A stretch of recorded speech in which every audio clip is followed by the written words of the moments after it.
Assalamualaikum warahmatullahi wabarakatuh. Kami dari kelompok 2 yang beranggotakan saya sendiri Muhammad Abdul Hakim NIM 013, kemudian Fairuz Hasna Al Mumtazah NIM 025 dan Alifia Ijazi Akmarima NIM 047.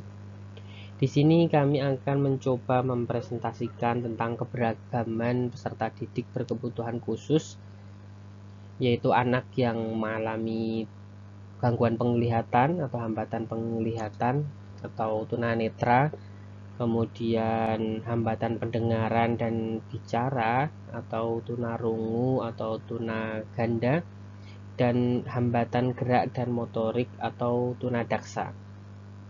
Adapun yang akan kita bahas di sini yaitu hambatan belajar, analisis kebutuhan dan juga solusinya.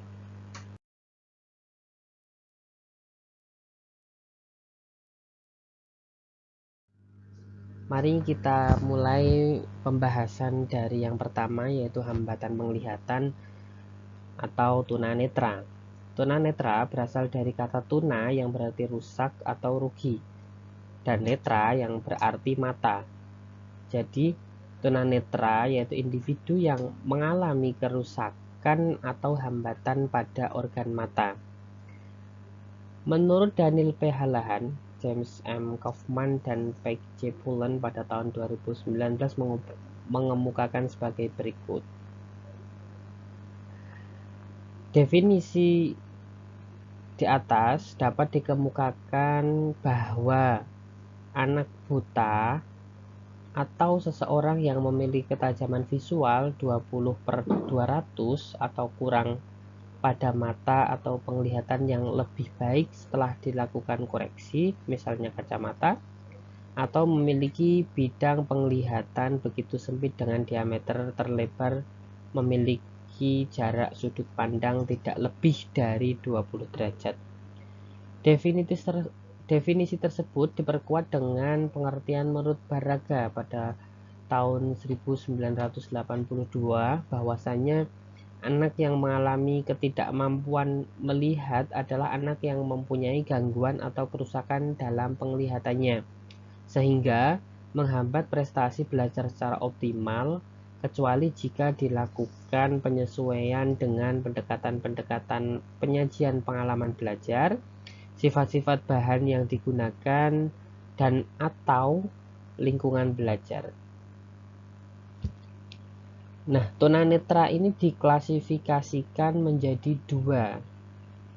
Yang pertama yaitu kurang awas atau low vision, dan buta total atau totally blind.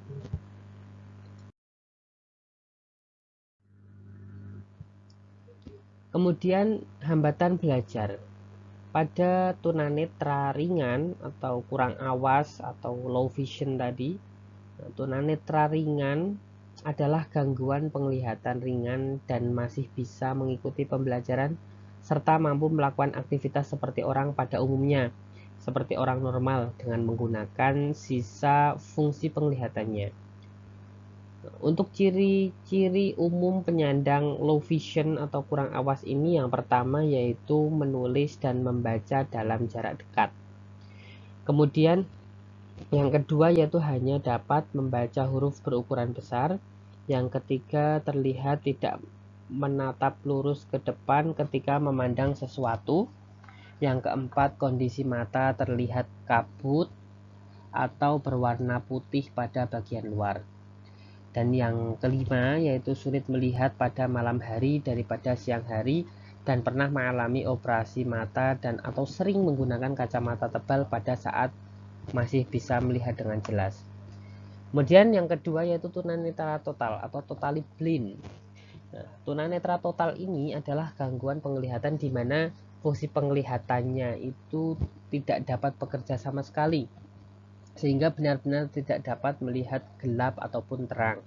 Pada umumnya orang yang mengalami tunanetra total adalah orang yang tidak dapat melihat atau nyata penglihatannya tidak bermanfaat.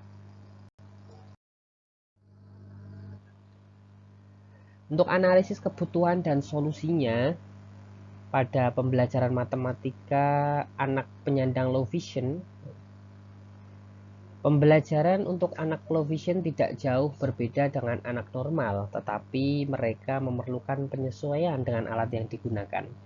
Mereka harus menggunakan alat khusus pada saat pembelajaran maupun latihan agar mempermudah dalam memahami materi.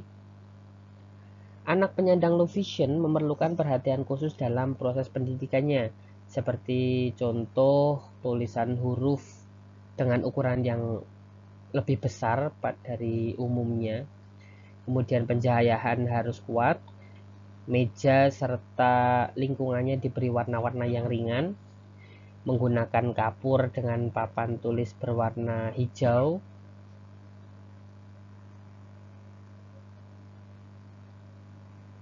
atau dapat juga dengan kontras yang besar. Pelayanan terhadap seorang dengan cacat penglihatan tidak hanya dilihat dari klasifikasi di atas, akan tetapi juga dari penampilannya sebagai seorang dengan cacat penglihatan. Kemudian yang kedua yaitu pembelajaran matematika pada anak penyandang totally blind atau buta. Nah, pembelajaran matematika dengan gangguan totally blind ini dilakukan dengan cara menyanyikan lagu-lagu yang sesuai dengan materi yang dipelajari. Untuk media pembelajarannya sendiri, guru sebisa mungkin menggunakan barang-barang yang bisa dipegang bentuknya. Seperti misal, pada materi bangun ruang, guru membawa atau memberikan benda berbentuk balok, kubus, tabung, kerucut, dan sebagainya. Dengan begitu, siswa dapat mengetahui perbedaan benda-benda tersebut dengan nyata. Buku pembelajaran yang digunakan pun menggunakan huruf Braille.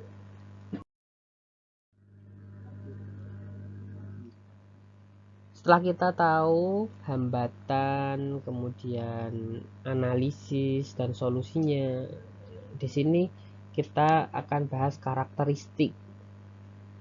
Karakteristik anak penyandang low vision yang perlu kita kenali sejak dini diantaranya yaitu sering menggosok mata secara berlebihan, kemudian menutup atau melindungi mata sebelah. Yang ketiga, memiringkan kepala atau mencondongkan kepala ke depan. Kemudian sukar membaca dalam waktu lama, berkedip lebih banyak daripada biasanya, atau lekas merah jika mengerjakan suatu pekerjaan. Selanjutnya, membaca buku dengan mata. Membaca buku dekat dengan mata, tidak dapat melihat benda agak jauh, menyipitkan mata, dan yang terakhir itu tidak tertarik perhatiannya pada tugas atau kegiatan yang menggunakan indera penglihatan. Nah, kemudian low vision ini atau penglihatan kabur ini masih dibagi lagi menjadi beberapa jenis, diantaranya yang pertama yaitu light perception, di mana hanya dapat membedakan terang dan gelap. Kemudian yang kedua light projection, di mana dapat mengetahui perubahan cahaya dan dapat menentukan arah sumber cahaya. Dan yang ketiga itu tunnel vision, di mana hanya bisa melihat bagian tengah objek yang dilihat. Yang keempat peripheral vision, di mana hanya bisa mengamati benda dari tepi. Dan yang terakhir ada penglihatan bercak, di mana hanya bisa mengamati objek-objek tertentu yang tidak terlihat. Kemudian tunarungu dan ganda. Tunarungu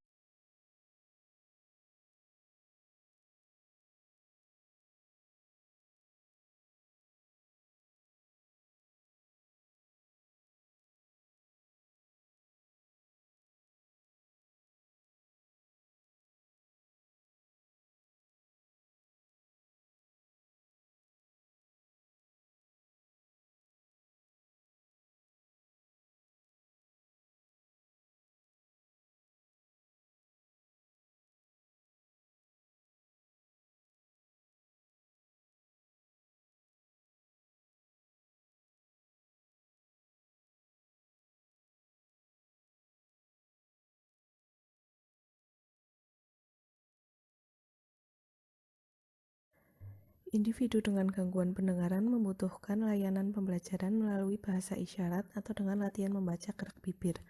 Sarana yang dibutuhkan untuk membantu pembelajaran individu tunarungu adalah salah satunya adalah cermin guna melatih individu untuk membaca gerak bibirnya saat berbicara.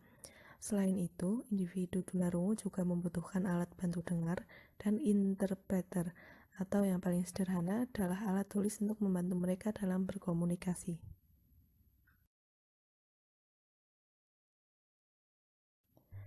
Anak tunaganda adalah anak yang menyandang kombinasi atau gabungan dari dua atau lebih kelainan atau ketunaan dalam segi fisik, mental, emosi, dan sosial, sehingga mengalami masalah-masalah jasmani, mental, atau emosional yang sangat berat. Bagi anak yang kehilangan penglihatan sekaligus pendengaran dapat mengakibatkan minimnya stimulus dari luar yang diterima anak. Mereka tidak belajar dari interaksi dengan lingkungannya seperti anak lainnya.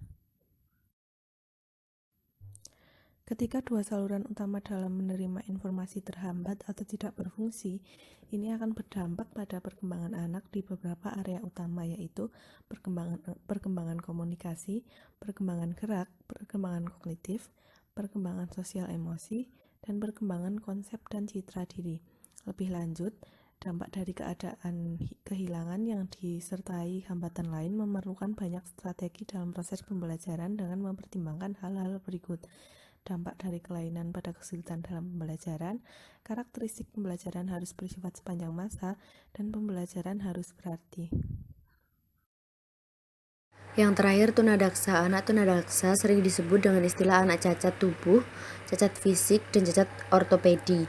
Istilah tunadaksa berasal dari kata tuna yang berarti rugi atau kurang dan daksa yang berarti tubuh. Tunadaksa adalah anak yang memiliki anggota tubuh tidak sempurna, sedangkan istilah cacat tubuh dan cacat fisik dimaksudkan untuk menyebut anak cacat pada anggota tubuhnya, bukan cacat inderanya. Untuk hambatan belajar, penggolongan anak tunadaksa bermacam-macam. Salah satu diantaranya dilihat dari sistem kelainannya, yang terdiri dari kelainan pada sistem cerebral atau cerebral system, dan kelainan pada sistem otot dan rangka atau musculus-skeletal system. Penyandang kelainan pada sistem cerebral, kelainannya terletak pada sistem saraf pusat seperti cerebral palsy atau CP atau kelumpuhan otak. Cerebral palsy ditandai oleh adanya kelainan gerak, sikap atau bentuk tubuh, gangguan koordinasi, kadang-kadang disertai gangguan psikologis dan sensoris yang disebabkan oleh adanya kerusakan atau kecacatan pada masa perkembangan otak. Selanjutnya, menurut derajat kecacatannya, cerebral palsy diklasifikasikan menjadi 3, yaitu ringan dengan ciri-ciri yaitu dapat berjalan tanpa alat bantu, bicara jelas, dan dapat menolong diri. Sedang dengan ciri-ciri membutuhkan bantuan untuk latihan berbicara, berjalan, mengurus diri, dan alat-alat khusus seperti brace. Yang terakhir, berat dengan ciri-ciri yaitu membutuhkan perawatan tetap dalam ambulasi, bicara, dan menolong diri. Sedangkan menurut letak kelainan di otak dan fungsi geraknya, cerebral palsy dibedakan atas 1. Spastik dengan ciri seperti terdapat kekakuan pada sebagian atau seluruh ototnya.